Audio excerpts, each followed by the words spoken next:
2019-njy ýyl üçin döwlet büdjeti kabul edildi. Onda görkezilýän döwlet girdejileri öňküsünden 12% azaldy. 1-nji dekabrda Türkmenistanyň mejlisi 2019-njy ýyl üçin döwlet büdjetini kabul etdi. Bu barada TDH habar berýär. Bu ýyl büdjetin girdejileri 83 milliard 868 milyon 300 000 manat mösbörüne kesgitlenildi. Bu dollaryň resmi kursundan orta hasap bilen 24 milliard dollara, gara bazaryň narhyndan ortaça 4,16 milliard dollara deň bolýar. Türkmenistanda 2018-nji ýylda döwlet büdjetiniň girdejileri 95 milliard 508 milyon 500 000 manat mösbörüne kesgitlenipdi. Bu sanlardan çen tutulsa bu ýyl Türkmenistanyň döwlet büdjetiniň girdejileri ortaça 11,16 milliard manat mösbörüne, ýagny 12,12% azaldy. Has olarak sanlar bilen deňeşdirilende Türkmenistanyň mejlisi 2017-nji ýyl üçin döwlet büdjetiniň girdejilerini 103 milliard 571 milyon 600 000 manat mösbörüne 2016-njy ýylyň noýabr aýyna tasdiklapdy.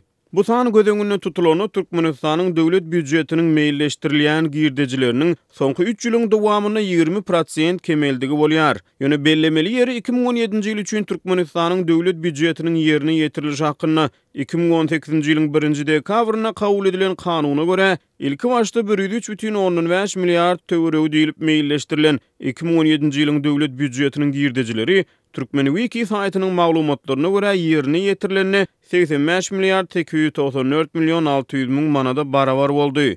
2018-nji ýyl üçin döwlet büdjetiniň ýerine ýetirilişi hakyna hasabatyň üstümizdäki ýylyň noýabr-dekabr aýlary aralygynda aýan edilmegine garaşlýar. Resmi maglumatlarda döwlet büdjetiniň aýdyňlyk ýörelgeleri esasyna düzülýänligi we ýerine ýetirilýänligi habar berilýär. Ýöne büdjet boýunça mejlisin geçirýän maslahatlarynyň mazmuny olaryň alınıp barylýy. Deputatlaryň arasynda parlamentde döreýän çekişmeler barada ilaty maglumat ýetirilmeýär. Şu ýylyň 25-nji sentýabryna geçirilen halk maslahatyna Türkmen prezidenti döwlet büdjetiniň 75-80%-ni sosial üçünçülüge, durmuş ulgumyny maliýeleşdirmäge gönükdirmek boýunça gurrun edipdi. Ýöne goloýda tasdiklanan büdjeti onuň näçe götürüminiň muňa degişlidigi halk köpçüligine mälim näl. TDH-nyň habaryna büdjetin girdejiler böleginiň neft gaz, himiýa, elektroenergetika, guruluşyk we beýleki käbir möhüm önümçilik ulgumlarynyň hasabyna düzülýänligini gytalýar.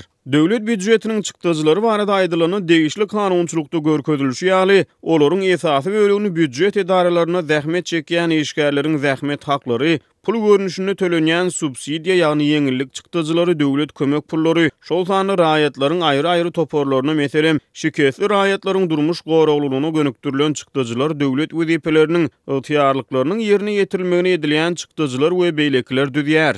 Şu ýerde gysgaça ýatlasak Türkmenistanyň prezidentiň ministrleriň we beýleki ýokary wezipeli döwlet emeldarlarynyň eýeleýän wezipeleri bilen bagly edýän çykdyjylary, şol sany olaryň döwlet ygtyýarlygyna münýän uloglary, olaryň sany we satyn alynan bahalary barada jemgyýetçilige maglumat berilmeýär. Gepiň erdişine aýdylsa şu ýylyň iýun aýyna döwletiň hasabyna Germaniýadan satyn alynan ýarym milyon ewrolyk Mini Cooper kysymly awtolog barada habar berildi. Türkmenistanyň büdjet ulgamyny 2014-nji ýylyň mart aýyna kabul edilip 2015-nji ýylyň 1-nji ýanwaryna güýje giren Türkmenistanyň büdjet kodeksi düzgünleşdirýär. Bu kodeksiň düzgünleriniň berjaý edilmegine tapgyrlaýyn geçilýär. 2016-2018-nji ýyllar aralygynda büdjetiň ýerine ýetirilmegi ýurtda 1996-njy ýylda kabul edilen büdjet sistemasy hakkyndaky kanun esasyna düzgünleşdirildi. 2019-2021-nji ýyllar üçin döwlet büdjeti bilen bagly çäreler Türkmenistanyň täze büdjet kodeksine laýyklykda amala aşyrylýar. Bu maglumatdan çen tutulsa mejlisiň 2 gün mundan ozal 1-nji dekabrda tasdiklanan döwlet büdjeti ilkinji gezek Türkmenistanyň büdjet kodeksi esasyna kabul edildi. Türkmenistanyň konstitusiýasyna laýyklykda ýurdun döwlet büdjetini we onuň ýerine ýetirilişi hakyndaky hasabaty